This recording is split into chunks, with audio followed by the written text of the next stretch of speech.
হাসানা ওয়া ফিল আখিরাতি হাসানা ওয়া কিনা আযাবান নার ওয়া আদখিলনাল জান্নাতা মা'আল আবরার ইয়া আজিজু ইয়া গফফার ইয়া রাব্বাল আলামিন। রব্বুল আলামিন কোরআনে কারীমের প্রবিষ্ট পবিত্র অনুষ্ঠানে যারা যোগদান করেছে এদেরকে ওমরের মতো বানিয়ে দাও।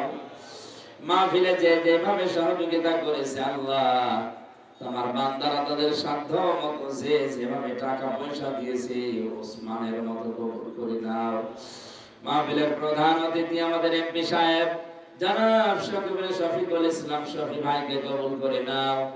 যত অতিথি এখানে এসেছি আল্লাহ, বিশেষ করে সভাপতি সহসভাপতি যতদিন নাম এখানে দেখতে পাচ্ছি আল্লাহ, অতিথিদেরকে কবুল করো। নবী নওয়াজ খান নামে তোমার এক বান্দা 25,000 টাকা দিয়েছে আল্লাহ, তুমি মঞ্জুর করে নাও। সম্মানিত মা বোনদের